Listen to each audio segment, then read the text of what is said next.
इस वक्त की सबसे बड़ी खबर के साथ। जालोर से इस वक्त की सबसे बड़ी खबर, सबसे पहले सबसे तेज न्यूज 18 राजस्थान पर जिला कलेक्ट्रेट के बाहर इस वक्त महिलाएं जुटी हैं। आयोजन समिति बनाकर कथा के लिए आवेदन किया गया। अभी तक प्रशासन से कथा की अनुमति नहीं मिली है। ये बड़ी जानकारी है जालोर से, जहां पर कलेक्ट्रेट के बाहर काफी संख्या में महिलाएं जुटी हैं और लगातार प्रदर्शन की स्थिति यहां पर देखने को मिली है। कुछ महिलाएं अभी जिला कलेक्ट्रेट कार्यालय के बाहर मौजूद हैं। कल कलेक्ट्रेट के बाहर भारी भीड़ जुट सकती है।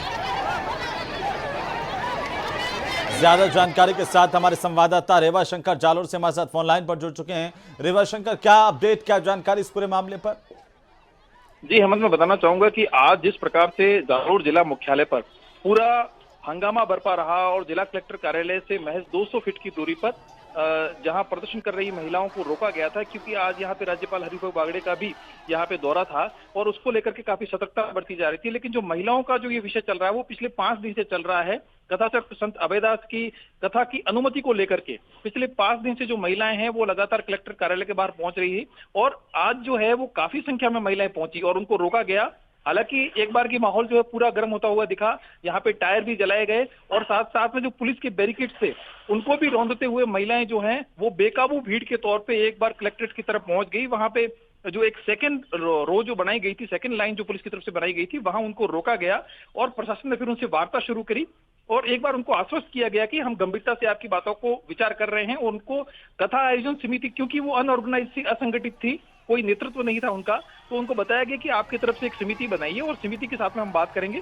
प्रशासन ने फिर उसके बाद में एक समिति उनके सहयोग से बनाई गई और उस समिति के माध्यम से आवेदन किया गया है जिसमें कथा आयोजन संबंधित पूरी जो जिम्मेदारी है वो समिति को दी गई है। लेकिन अभी तक जो है शाम तक उसकी अनुमति नहीं मिल पाई है, जिसको लेकर के प्रक्रिया चल रही है। हमने प्रशासन के अधिकारियों से भी बात की, उन्होंने बताया कि जो आवेदन प्राप्त हुआ है उसको लेकर के थाने से रिपोर्ट मांगी गई है। जो स्थान बताया गया है या फिर जो कंडीशंस हैं करंट में, उसको लेकर के रिपोर्ट मांगी गई और रिपोर्ट जो है पुलिस थाने से पहुंचने के बाद में प्रक्रिया को देखते हुए और लॉ एंड ऑर्डर की व्यवस्था को देखते हुए अनुमति दी जा सकती है। लेकिन अभी तक अनुमति मिली नहीं है और ऐसी स्थिति में हो सकता है कि कल वापस काफी संख्या में महिलाएं जुट सकती हैं।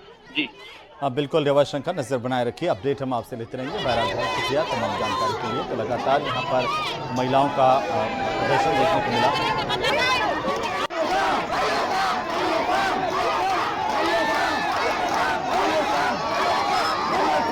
जिला कलेक्ट्रेट कार्यालय के बाहर काफी संख्या में महिलाएं जुटी और मांग की गई कथावाचक अभयदास की कथा करवाने को लेकर के अनुमति देने की।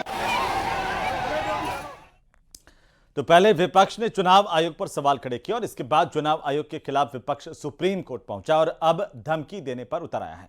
राहुल गांधी ने आज चुनाव आयोग को वार्निंग दी और कहा कि अगर आप ये सोच रहे हैं कि आप बच जाएंगे तो आप गलती कर रहे हैं। आप नहीं बच पाओगे क्योंकि हम वापस आएंगे। यानी जेब में संविधान की कॉपी है लेकिन अंदाज धमकाने वाला है। दूसरी तरफ तेजस्वी यादव बिहार चुनाव के बहिष्कार की धमकी दे रहे हैं और कह रहे हैं कि हम गंभीर होकर चुनाव के बहिष्कार पर चर्चा कर सकते हैं। हमारे सभी विकल्प खुले हुए हैं। ये रिपोर्ट देखिए।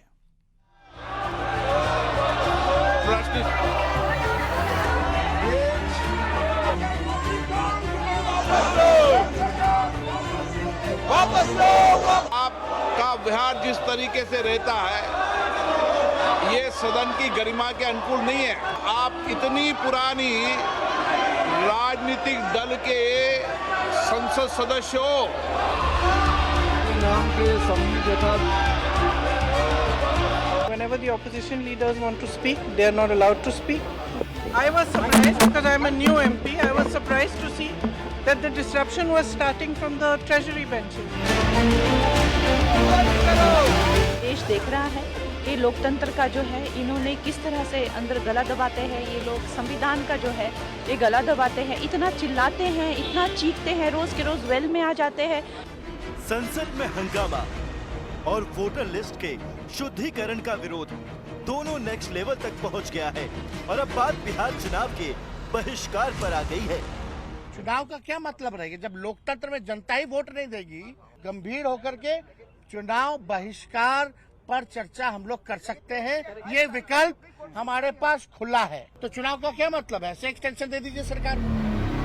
यही सवाल जब राहुल गांधी से पूछा गया तो उन्होंने इस पर इनकार नहीं किया उल्टे एक तरह से चुनाव आयोग को धमकी भी दे डाली।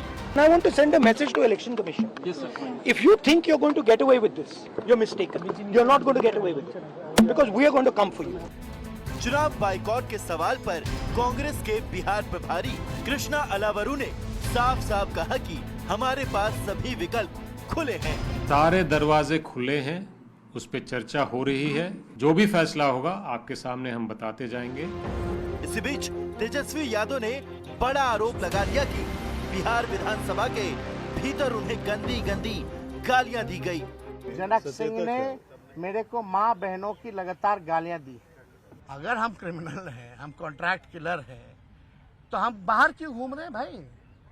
मारो गोली, हम अपना लाइसेंसी हथियार उनको दे दे तो मार दे हमको गोली। लेकिन आज सबसे बड़ा सवाल है वोटिंग और नतीजे से पहले चुनाव बहिष्कार का मुद्दा उठाने के पीछे चुनाव में हार का डर बड़ी वजह है। तो वहीं बिहार विधानमंडल के मानसून सत्र के चौथे दिन विधानसभा में एक दूसरे पर निजी हमले और तंज से सियासी पारा चढ़ गया। सम्राट चौधरी और तेजस्वी यादव के बीच में आपस में जुबानी जंग के बाद पक्ष और विपक्ष के बीच हाथापाई तक की नौबत आ गई। रिपोर्ट देखिए। बाप जो है अपराधी हो बिहार का, वो क्या बोलेगा? जोर से बोलोगे तो गीला हो जाएगा। बिहार विधानसभा के मानसून सत्र के चौथे दिन सदन की मर्यादा तार-तार हो गई। विधानसभा में सत्ता पक्ष और विपक्ष के बीच जमकर बयानों के तीर चले। विधानसभा में नेता प्रतिपक्ष तेजस्वी यादव और सम्राट चौधरी के बीच तीखी बहस हुई। तेजस्वी यादव बिहार में हो रहे एसआईआर को लेकर सवाल उठा रहे थे। इसी दौरान सम्राट चौधरी ने पलटवार करते हुए कहा, जिसका बाप लुटेरा वो क्या बोलेगा। सम्राट के बयान पर तेजस्वी ने कुछ ऐसा कह दिया जिसके बाद सदन में भारी बवाल हुआ। सत्ता पक्ष और विपक्ष के बीच हाथापाई तक की नौबत आ गई। जिसका बाप जो है अपराधी हो बिहार का, वो क्या बोलेगा? बाप के बिहार का लुटेरा हो, लुटेरा। ज्यादा जोर से बोलोगे तो गीला हो जाएगा। बैठ जाइए, बैठिए, गीला हो जाएगा। सदन में भारी हंगामे के बाद तेजस्वी यादव ने विधानसभा के बाहर बीजेपी विधायकों पर मां बहन की गाली देने का आरोप लगाया। तेजस्वी ने बीजेपी विधायक जनक सिंह और संजय सिंह पर मर्यादा तार-तार करने का आरोप लगाया।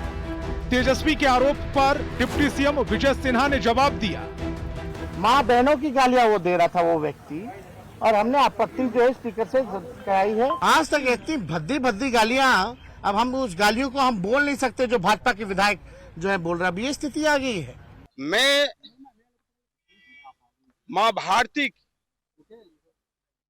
प्रतिज्ञा करते हुए कह रहा हूं, अगर हम कहीं किसी प्रकार से उनको गाली दिए हो तो मैं विधानसभा सदस्य इस्तीफा देने के लिए तैयार हूं। उंगली दिखा कर करके उत्तेजित करना, ये मानसिकता जंगल राज के पाठशाला में पढ़ने वाले लोगों का इतने दिनों के बाद भी बरकरार है। सदन की भाषाई मर्यादा तार-तार होने के बाद विधानसभा अध्यक्ष नंद किशोर यादव ने दोनों पक्ष से संयम बरतने की अपील की। उन्होंने नेताओं से सदन की गरिमा का ख्याल रखने को कहा, साथ ही आपत्तिजनक बातों को सदन की कार्यवाही से निकालने की बात कही। मैं सभी पक्षों से आग्रह करता हूं कि वे अपने अपने वक्तव्यों और व्यवहार में शालीनता बरतें। यदि किसी से अकारण या आवेश में कोई अशोभनीय बात हुई हो तो उसे त्यागें, और इस दौरान जो भी असंसदीय और आपत्तिजनक बातें होंगी उसे कार्रवाई से निकाल दिया जाएगा। मानसून सत्र के चौथे दिन सदन में जबरदस्त सियासी गर्मी देखने को मिली। व्यक्तिगत हमले और तंज से सदन का माहौल पूरी तरह गर्मा दिया। सदन में विपक्ष और सत्ता पक्ष के बीच जुबानी जंग ने राजनीतिक तापमान और बढ़ा दिया। Bureau report, news 18। इनके पिताजी के ऊपर ध्यान रखें। तो वहीं बिहार के पूर्णिया से सांसद पप्पू यादव ने एक बड़ा ऐलान किया है। पप्पू यादव ने कहा है कि अगर तेजस्वी सीएम बन गए तो वे बिहार छोड़ देंगे। रिपोर्ट देखिए। पप्पू यादव, मेरा प्रश्न आपसे ये, तेजस्वी यादव आप कह रहे हैं वो गठबंधन का चेहरा नहीं है, वो लीडर ऑफ ऑपोजिशन है, लेकिन तेजस्वी यादव बात तो ऐसे ही कर रहे हैं कि जैसे वही अगले मुख्यमंत्री होने वाले हैं और कांग्रेस का उनको समर्थन हो रहा है। जब राहुल गांधी जी तय कर और देंगे आपको वो और जब गठबंधन तय कर देगा, आपको वो मुझे गाड़ी पे कोई नहीं चढ़ने आपत्ति नहीं देते। है। अगर तेजस्वी नहीं, यादव नहीं। कल को सीएम बन गए तो आपका हश्र क्या करेंगे पप्पू यादव? वो मार देंगे हमको, या हम भाग जाएंगे बिहार छोड़ के, लेकिन एनडीए तो हारेगा, ये इनका एनडीए तो हारेगा, ओके। संविधान विरोधी तो हारेगा, आपको देश तेजस्वी यादव विरोधी तो हारेगा, के मुख्यमंत्री बनने के गरीब बाद विरोधी आपको तो मार हारेगा। देंगे, आपको बिहार छोड़ के जाना पड़ेगा जी, क्यों? छोड़ देंगे बिहार, लेकिन एनडीए तो हारेगा, एनडीए तो हारेगा, पर एनडीए हारेगा। बिहार गरीब विरोधी तो नहीं होंगे, संविधान विरोधी तो भागेगा, नहीं बिहार तो विरोधी तो पप्पू भागेगा। यादव, लेकिन आपको अपना घर छोड़ना पड़ जाएगा, आपको अपने लोग छोड़ने पड़ जाएंगे। भैया हमको कोई दिक्कत नहीं है। आपने बोला था एक बार, की मुझे रक्षा- ध्यान में आता है मेरे कार्यक्रम में, मैं दुनिया छोड़ दूंगा अमीश देवगन जी, लेकिन पूर्णिया कभी नहीं छोड़ूंगा, अंतिम सांस जी। तक पूर्णिया के लिए लड़ूंगा। तो और आप रहेगा, कह रहे हैं मैं रहेगा। छोड़ दूंगा? नहीं भैया, आप कह रहे हो क्या करोगे, हम कहे छोड़ देंगे, हम राजनीति छोड़ देंगे, लेकिन गरीब विरोधी तेजस्वी यादव ताकत के को सीएम बनने समाप्त पे आप करेंगे। राजनीति छोड़ देंगे? अरे आप ही तो पूछ रहे हो क्या करोगे, सीएम बन जाएगा तो आपको चढ़ने नहीं दिया।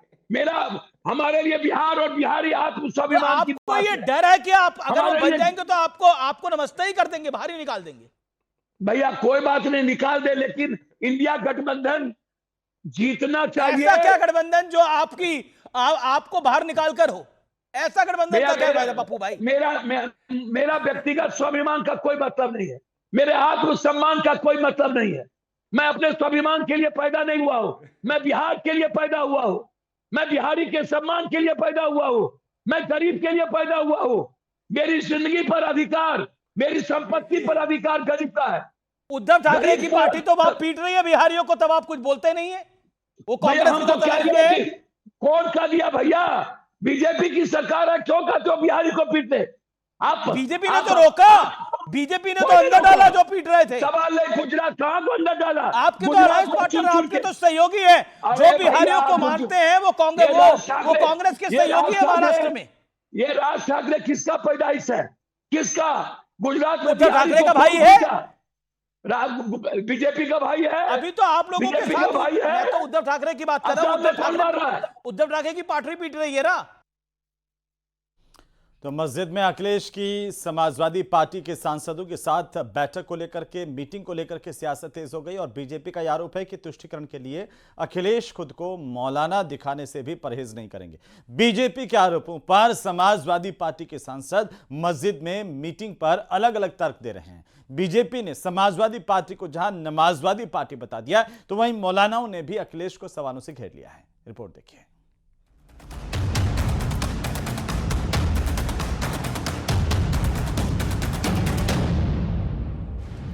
संसद परिसर में बनी मस्जिद में समाजवादी पार्टी की मीटिंग ने सियासी तूफान खड़ा कर दिया है। अखिलेश अब इस मीटिंग को लेकर घिर गए हैं।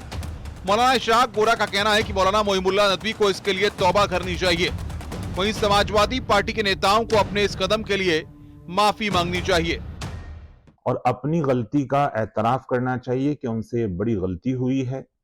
और समाजवादी पार्टी के जो नेता वहां पर मौजूद थे उन्हें भी माफी मांगनी चाहिए, क्योंकि मस्जिद अल्लाह का घर है, इबादत की जगह है। वहां पर ऐसा कोई भी काम नहीं होना चाहिए जो दुनियादारी से जुड़ता हो। मौलानाओं ने जहां मस्जिद में सियासी बातों पर एतराज जताया, वहीं डिंपल यादव की पोशाक पर भी सवाल खड़े कर दिए। मस्जिद में मेहराब के पास में इस तरह से सियासी मीटिंग करना, ये किसने कहा आपको? ये क्यों किया आपने? एक महिला को जिस हालत में बैठे हुए देखा गया, जिस तरह के कपड़ों में देखा गया, वो बड़ा आपत्तिजनक है कि उनको इमामत से बरतरफ कर दिया जाए और उनके खिलाफ पूरे तमाम मुस्लिम संगठन और उलमाए किराम पूरे देश भर में आंदोलन चलाएंगे, एहतजाज करेंगे और उनको मजबूर कर देंगे कि वो पूरी कौम से माफी मांगे। वहीं एसपी सांसद मोइमुल्लाह नदवी ने सफाई दी है कि अखिलेश मस्जिद का इतिहास जानने वहां आए थे। ये हमारी भारतीय तहजीब, भारतीय संस्कृति की एक मिसाल है कि हम एक दूसरे की आस्था पर जाते हैं और वो यहाँ पर मस्जिद की तारीख के लिए हमने उनको बताया। बीजेपी अल्पसंख्यक मोर्चा के अध्यक्ष जमाल सिद्दीकी ने लोकसभा स्पीकर को एसपी सांसद मोइमुल्लाह नदवी के सांसदी को चुनौती देते हुए चिट्ठी लिखी है। जमाल सिद्दीकी ने 25 जुलाई को बीजेपी की बैठक का ऐलान किया है। अगर वो कहते हैं सही है तो भारतीय जनता पार्टी और सहयोग मोर्चा भी उसी मस्जिद में जुमे के बाद 25 तारीख को अपनी बैठक बुलाएगी। मैंने फिर कह रहा हूं कि हमारी बैठक, हम राष्ट्रवादी लोग हैं, हमारी बैठक राष्ट्रगीत वंदे मातरम से शुरू होगी और राष्ट्रगान पर समाप्त होगी। फिर छाती मत पीटना। अखिलेश यादव का दावा है कि उन्होंने मस्जिद में कोई सियासी मीटिंग नहीं की, ये महज एक मुलाकात थी, लेकिन इसे लेकर अब वो बीजेपी और मुस्लिम मौलानाओं के निशाने पर आ गए हैं। Bureau report, news 18, Uttar Pradesh, Uttarakhand.